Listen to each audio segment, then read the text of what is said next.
João estava lá com um propósito e Deus queria revelar a ele, para que ele trouxesse ao nosso conhecimento as coisas que eram, as coisas que é e as que vão acontecer. E aí nós vemos João com a visão de uma sala, mas não é qualquer sala, é a sala do trono. Eu quero que você respire bem forte, faça assim, ó. Inspire e solta.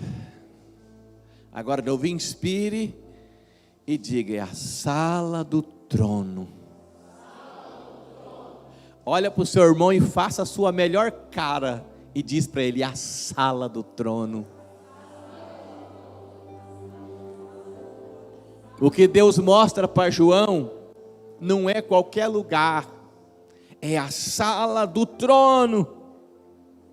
João pôde contemplar a sala que rege todo mundo e todo o universo. João pôde contemplar a sala que rege todo o mundo, todo o universo. Tudo aquilo que nós conhecemos e aquilo que ainda nem sabemos que existe. É a sala onde Deus exerce o seu poder e a sua autoridade. É a sala do trono. Mas, passada a dispensação da lei, chegada a dispensação da graça, através da morte e ressurreição de Jesus Cristo, a Bíblia diz que nos tornamos sacerdotes e nós temos então acesso à sala do trono. Você pode entrar em espírito na sala do trono, em oração, para conversar com aquele que está assentado no trono. Um dos maiores privilégios da igreja, e muitas vezes menosprezado pela própria igreja, uma das maiores armas dos cristãos, e desprezado pelos próprios cristãos, uma das maiores ferramentas de batalha, de conquista, de vitória, é a oração. E é pela oração que a gente voa nas asas do Espírito e entra além do véu na sala do trono, porque o véu que separava já não separa mais. Através do sacrifício de Jesus, eu e você temos acesso à presença de Deus. Não existe dinheiro no mundo que possa pagar esse acesso à sala do trono. E você tem de graça. Algumas coisas eu quero falar sobre a sala do trono. E o versículo 1 diz assim, não precisa ler, não precisa pegar sua Bíblia, já lemos. Apenas anota quem vai para a célula. Diz, depois dessas coisas olhei, e eis que estava uma porta aberta no céu. Tinha uma porta aberta. Repita comigo, tinha uma porta aberta. Na visão de João. Agora diga para você mesmo, ainda tem uma porta aberta. A primeira coisa sobre a sala do trono, sobre o trono de Deus, é você entender que existe uma porta aberta. Nós estamos participando de um ensaio muito importante. O ensaio é para morar nos céus. A nossa vida aqui na terra, comunhão, igreja, é um ensaio para morar nos céus. Porque eu creio que um dia eu e você estaremos para sempre diante do trono de Deus, juntamente com os anjos, os salvos, cantando a canção dos salvos. Santo, santo, santo é o Senhor dos exércitos. Um dia vamos cantar juntos. Vai chegar um dia que não haverá mais choro, diz a Bíblia. Sabe esse choro, minha irmã?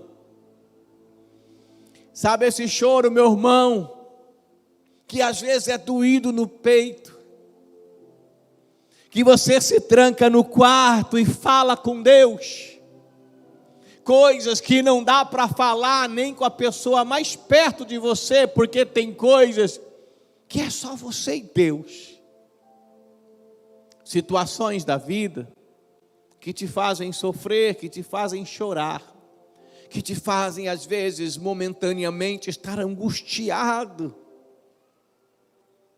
Vai chegar um tempo que vamos estar diante de Deus, e aí esse choro não vai existir mais. Mas enquanto a gente não chega lá, as lutas vêm, se apresentam diversas maneiras, diversas formas. Talvez a pessoa que você cumprimentou hoje e abriu um sorriso para você e disse: paz, irmã, cantou e dançou na alegria do louvor durante o culto, talvez passou uma semana de lágrimas que você não sabe, de dores que você não conhece, de medos que você nem imagina. Mas a luta da vida, os temores, os medos não nos fazem separar, nos fazem parar, porque nada pode nos separar do amor de Cristo.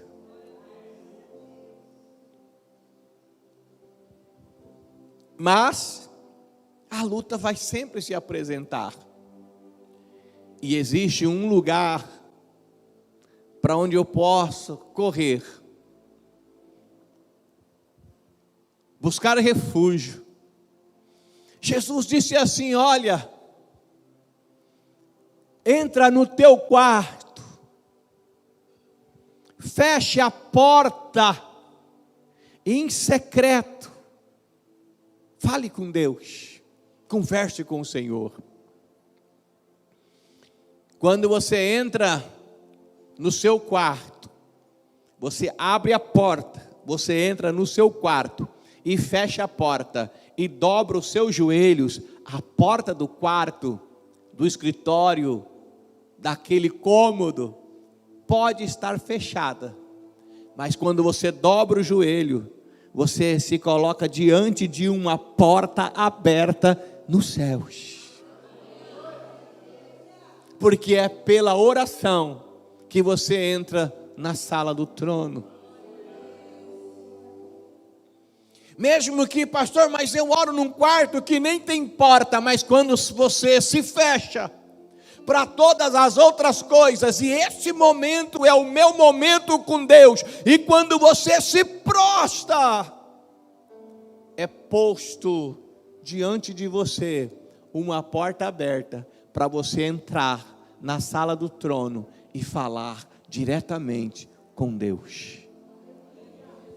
As portas dão acesso a lugares, a locais, mas muitas portas se fecham por várias razões. Em muitos lugares as portas se fecham por causa do tempo, do horário, madrugada, noite, mas a porta da sala do trono, ela está sempre aberta.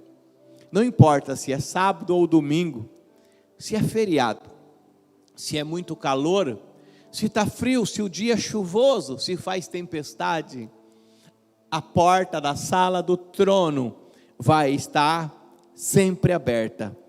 Ela nunca fecha. Então isso quer dizer que se você tem essa arma poderosa, essa ferramenta poderosa, chamada oração, que te coloca em contato direto com Deus, então aprenda a usar na hora da luta, da dor, do sofrimento, na hora que você se sentir acabado, destruído, machucado, e o diabo se levantar contra você como corrente de muitas águas, e ficar tudo pesado, e você se sentir pequeno, mesmo pequeno, se coloque diante do Senhor em oração, e diga: Deus, em nome de Jesus, porque toda oração do cristão tem que ser feita no nome de Jesus. E quando você diz em nome de Jesus, o inferno inteiro se estremece, fica abalado. O inferno fica agitado, porque não existe nenhum outro nome dado entre os homens pelo qual sejamos salvos. E esse nome é tão forte, tão poderoso, que Deus o exaltou soberanamente, diz Filipenses, capítulo 2, versículo 9 e 10. Que Deus exaltou esse nome de uma forma tão grandiosa, que todo joelho dos céus, na terra, debaixo da terra, toda língua tem que confessar que Jesus Cristo é o Senhor. E esse nome, quando você fala Jesus, na hora do sofrimento, da luta, do desespero, você diz Jesus. Se você não tiver força para lutar, mas tiver pelo menos para dizer Jesus, e se a sua voz embargar e o nome Jesus parece que não sai, ao teu lado, em você, em torno de você, dentro de você, te cercando por trás e por diante, está o Espírito Santo, e quando você não conseguir dizer Jesus, Ele vai interceder por você com gemidos inexprimíveis, e vai colocar você diante da sala do trono. E é ali que você vai se fortalecer. É ali que você vai encontrar uma porta aberta. E vai ter esperanças. Quando a gente entra na sala do trono, a gente coloca tudo nas mãos de Deus. E a gente fica em paz. O problema ainda está por ali, fisicamente, materialmente, mas no mundo espiritual, Deus já decretou, dentro do seu propósito, da sua vontade, tudo o que é necessário para suprir as suas necessidades. Como diz a Epístola aos Efésios, o nosso Deus já nos abençoou com toda a sorte de bênçãos espirituais nos lugares celestiais em Cristo Jesus. Eu só tenho que ter acesso através da sala do trono. A gente recebe muitas bênçãos.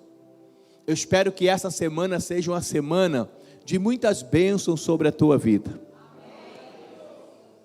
Mas nunca se esqueça em nenhum momento, independente das bênçãos que você vai receber, você é abençoado. Você é uma bênção. A porta vai estar sempre aberta. O versículo 2 traz outra característica muito importante da sala do trono, que diz assim: e eis que um trono estava posto no céu, e um assentado sobre o trono. Repita comigo: a sala do trono tem um trono, e o trono está ocupado. Eu não sei se você gosta, eu gosto de assistir filmes épicos, reis, e quando um exército se levanta contra o outro, e quando eles dominam o outro reinado, a primeira coisa que eles fazem é ir lá no lugar onde tem o trono do rei vencido e o rei que ganhou a batalha toma posse do trono. É só um lugar, mas ele chega e senta. Que vitória! Porque ali simboliza o que realmente é. Do trono saem as ordens, saem as decisões para todo o reino. Enquanto o rei está no trono, é para estar tudo organizado. Mas se o rei morre, ou se alguém tira o rei do trono, e se o trono fica vazio por um tempo, começa uma anarquia, uma bagunça, e aquele reinado certamente vai implodir. Mas a sala do trono fala de um trono que não está vazio. Por isso o reino não se perde, não vira bagunça, não vira anarquia, porque o trono, da sala do trono, está sempre ocupado. Deus está assentado no trono. O que isso significa? Significa que o Senhor Deus está no controle de todas as coisas. Eu sei que tem coisas que te revoltam, tem coisas que me deixam revoltado, quando a gente fala de pessoas, seres humanos hoje em dia, quando a gente fala de visão política, quando a gente fala das ideologias que por aí, cada coisa que deixa a gente enojado e revoltado, a gente às vezes cai na bobeira de achar que está se perdendo tudo, que tudo vai acabar, meu Deus, mas Deus está no controle de todas as coisas. Deus está no trono, Ele está no controle de tudo. E quando a gente acha que está perdendo o controle, Deus está colocando em prática os seus planos e projetos. Se você olhar para a Bíblia, todas as vezes que tem uma grande vitória ou um avivamento, antes vem muita luta, muita dor, muito sofrimento, perseguição. Às vezes o pecado se prolifera de uma tal forma, aí vem uma revelação de Deus, aí vinha uma sentença de Deus, aí vinha um agir de Deus, e o povo vivia um novo tempo. Então, fique calmo, fique tranquilo, Deus está no trono, e Ele tem cuidado de você. A gente sabe que o avanço das drogas, da prostituição, a gente sabe que as pessoas querem viver segundo os seus próprios desejos, mas fique tranquilo, Deus está no controle, Ele está cuidando. O que você precisa é fazer a sua parte e saber que se você é fiel, Deus está no controle de todas as coisas. Então Ele está no controle da sua vida. Deus está no controle da sua vida. Eu sei que às vezes acontece com a gente. Se você está passando ou passou por isso ou está passando, não é só com você. Às vezes as dificuldades, os problemas nos trazem sentimentos que são moldados e criados pelos nossos pensamentos. A gente começa a pensar em algumas coisas e enxergar as dificuldades. Tem hora que parece que nós estamos vivendo sem propósito. Tem dia que parece que a gente está só sobrevivendo.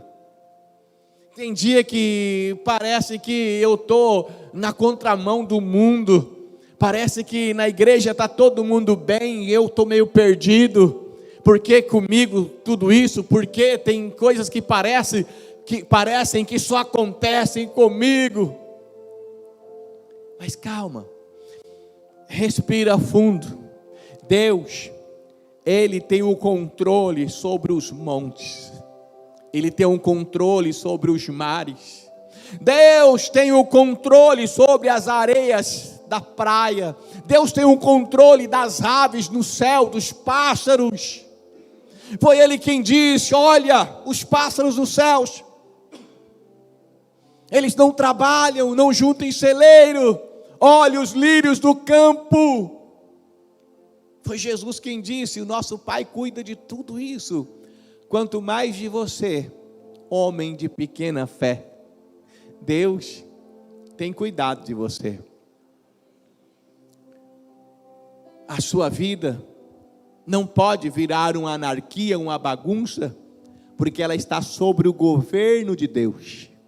Você começou 2024 dizendo para esse Deus que está assentado no trono: venha sobre mim o teu reino, governe sobre mim.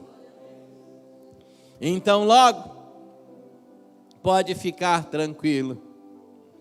Esse Deus que você serve, Ele te conhece por dentro e por fora. Ele te compreende onde ninguém compreende você. E Ele sabe quais são as suas necessidades. Outra coisa, a gente lê no capítulo 4 assim: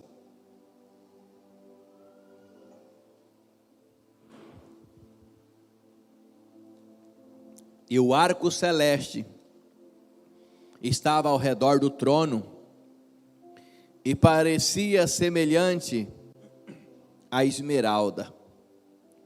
Havia um arco em volta do trono, com a semelhança da esmeralda, ou seja, verde, ou uma cor que João viu, e ele tenta explicar.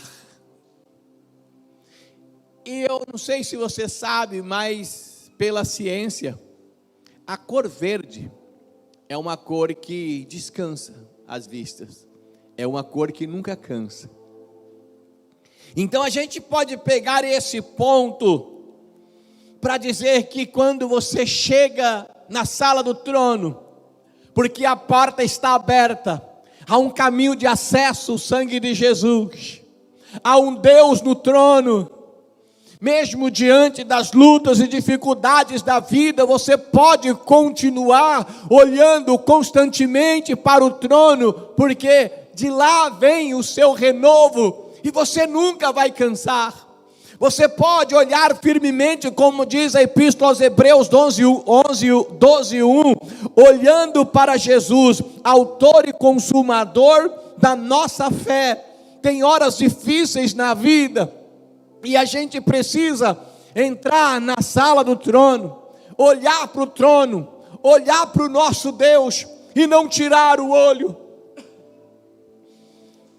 Às vezes você não pode ficar olhando para o irmão que está do lado, olhando para o irmão da igreja, olhando para os familiares, olhando para o pastor, olhando para alguma coisa que às vezes te decepciona.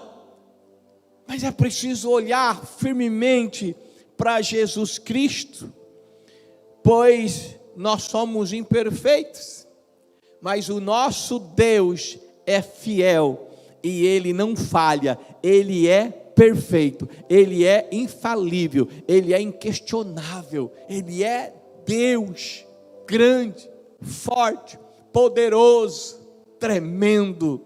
O Deus que você serve é tremendo. O Deus que você serve é maravilhoso. Ele é o Pai da eternidade, Ele é o príncipe da paz, Ele é o pão vivo que desceu do céu, Ele é a água que mata a sede, Ele é o eu sou. Foi Ele quem disse, Jesus disse, quando os religiosos da época o questionavam, Ele disse: antes que Abraão existisse, eu sou, e Ele é Deus. Aqueles que olham firmemente para o trono de Deus, jamais se cansarão. As lutas virão, sim virão, as dificuldades virão, mas a Bíblia diz: mas os que esperam no Senhor renovarão as suas forças, e subirão com asas como águias, correrão e não se cansarão, caminharão e não se fadigarão. É no Senhor que você renova as suas forças. Então olhe sempre para Ele.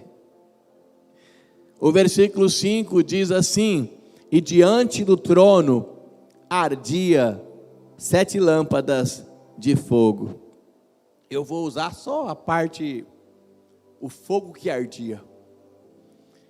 Ardia, não queimava, ardia. O fogo que queima é aquele que destrói, que transforma em cinza. O fogo que arde é aquele que ilumina, é aquele que aquece. E é esse fogo que estava no trono de Deus.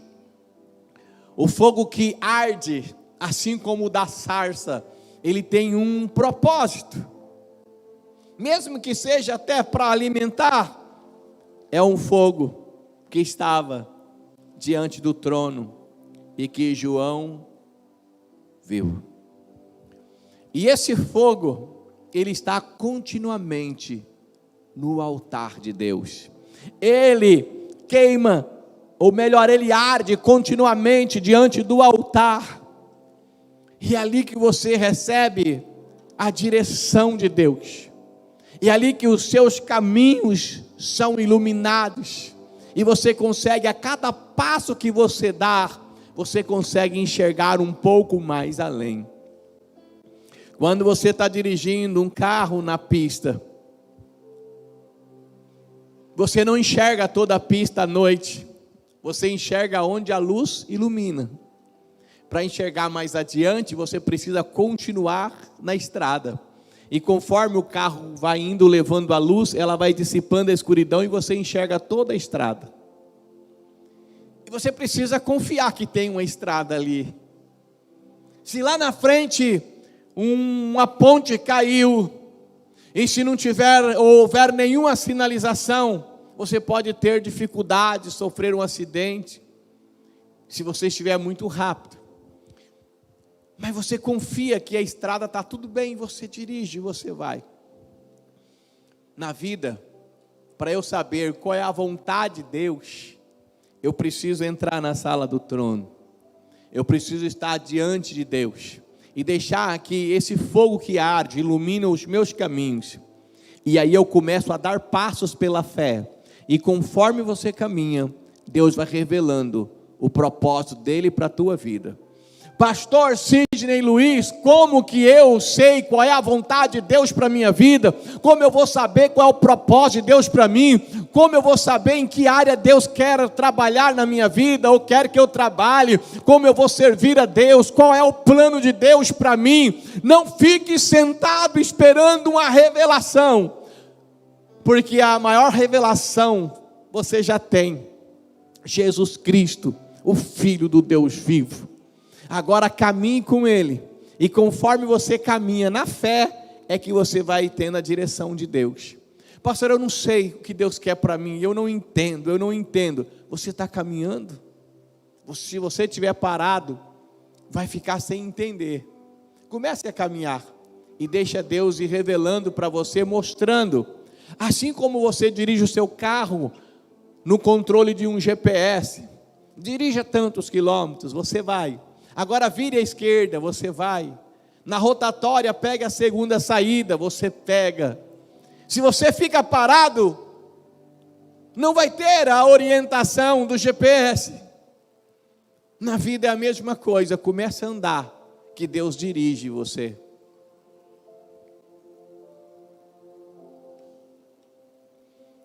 O versículo 6, o último versículo que nós lemos, ele diz assim: e havia diante do trono como que um mar de vidro, semelhante ao cristal. Repita comigo: um mar de vidro, semelhante ao cristal. Eu gosto de imaginar a Bíblia, e eu tento imaginar João tendo a visão da glória do trono de Deus, e ele tem que passar para nós, tentarmos entender um pouco do que ele estava vendo. A glória era tão grande, que ele se apega a dois substantivos naturais que nós temos conhecimento para tentar explicar aquela maravilha. Aí ele fala do mar e do cristal. Aí ele fala um mar. Quem já teve o privilégio de ir no mar,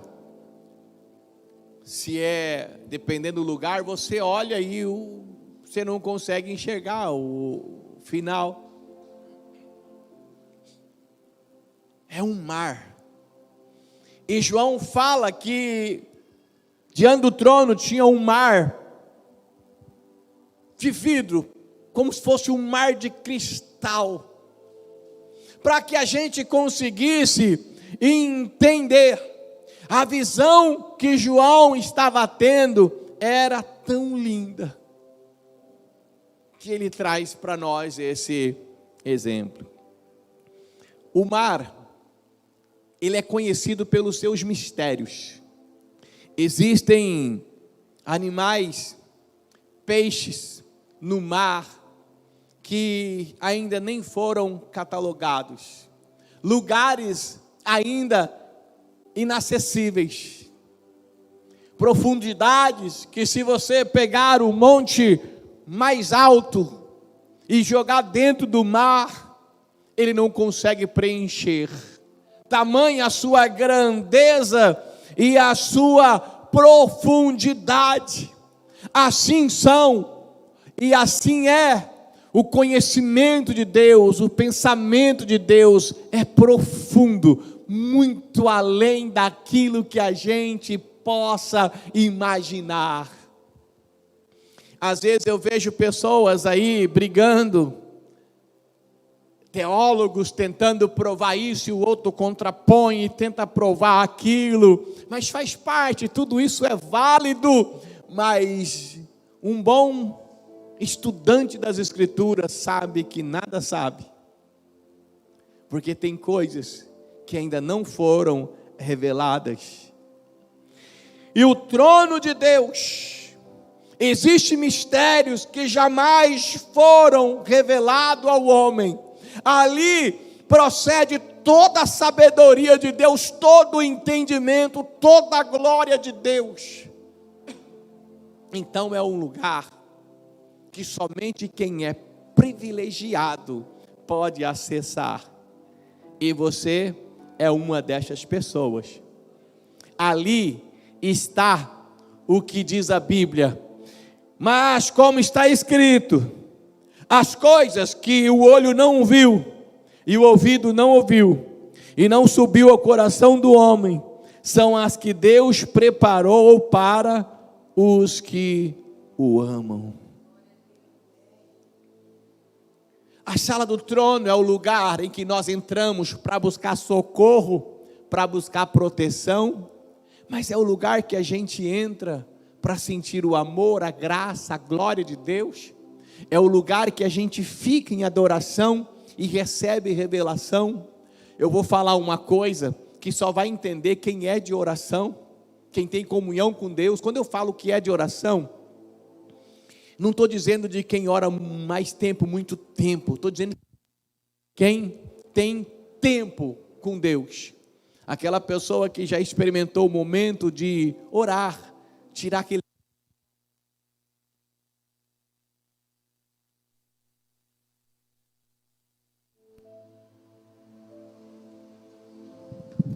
Sim.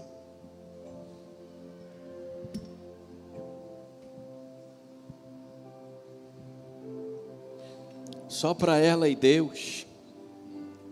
E ela percebe que enquanto ela ora, tem gente que acha que oração é monólogo. Tem gente que acha que oração é só conversar, é falar com Deus. Oração é diálogo. Você fala com Deus e Deus fala com você. E o que eu disse, que só quem tem vida de oração vai entender, é que as maiores revelações para a nossa vida, elas foram dadas no momento da oração. Você ora e sai com direcionamento, você tem o cuidado, proteção de Deus, direcionamento. Então você vai conhecendo aquilo que Deus tem vai se aprofundando. A sala do trono é para você entrar quando as coisas estiverem difíceis e complicadas. Mas agora, quando tudo estiver bem, escuta, meu irmão, quando tudo estiver tranquilo, calmo, sereno e tranquilo, a sala do trono é lugar para você entrar, para glorificar, para exaltar, para adorar. É o melhor lugar para se estar. A sala do trono é a presença de Deus. E você pode acessar trancando a porta do seu quarto. Mas você pode acessar também aqui na igreja, inclusive hoje. Você pode acessar lá no seu local de trabalho e aonde você estiver. O que você não pode fazer é deixar de olhar e estar na presença de Deus. Jeremias 33:3 diz assim o Senhor: clama a mim e responder-te-ei e anunciar-te-ei coisas grandes e firmes que você ainda não sabe, que ainda não conhece. Clama a mim e responder-te-ei. Deus vai responder. Aí vamos fazer aqui trabalhar um pensamento. Clama a mim e responder-te-ei. Deus vai responder, diga, Deus vai responder. Mas eu quero te perguntar, Deus vai responder quem? Quem Deus vai responder? Quem clamar. Então você precisa clamar. Clama a mim e responder-te-ei. E eu vou revelar coisas que você não conhece ainda. Clama a mim, responder-te-ei e anunciar-te-ei. Revelarei a você, vou falar com você, coisas da sua própria vida, dos seus caminhos, que você ainda não conhece. Então, irmãos, entre na presença de Deus, adentre a sala do trono, e ore, e busque ao Senhor. Um mar como de cristal, cristal representa clareza, transparência. Aí nós percebemos que em Deus não há inverdades, não há mentira. A sala do trono não dá para entrar em pecado. Na igreja você entra, mas na sala do trono não dá. E quando a gente está em pecado, vivendo no erro, precisamos cuidar para que possamos entrar na sala do trono. Por que eu estou dizendo isso? Porque eu quero separar aqui, nem que seja 5 minutinhos hoje em oração, para você orar, para você entrar na sala do trono. Mas não dá para barganhar com Deus. Não dá para chegar e falar, você tem um pecado, eu vou fingir que eu não tenho. Aí eu vou orar. Senhor, meu Deus, eis-me aqui o teu servo. Não dá para esconder. Aí é preciso, Mateus 10:26, portanto não temais, porque nada há encoberto que não haja de revelar-se, nem oculto que não haja de saber-se. Na sala do trono existe essa transparência. Aí eu preciso entrar. Mas se o pecado não entra, o que eu faço com ele? Eu confesso, eu peço perdão, e aí que eu entro na sala do trono. João, na sua epístola, no capítulo 1, versículo 9, ele diz assim: se nós confessarmos os nossos pecados, Ele é fiel e justo para nos perdoar e nos purificar de toda iniquidade. Continuando, entra no capítulo 2, versículo 1, irmãos, filhinhos, se vocês pecarem, se nós pecarmos, nós temos um advogado, Jesus Cristo justo. O pecado não pode impedir você de ser um adorador.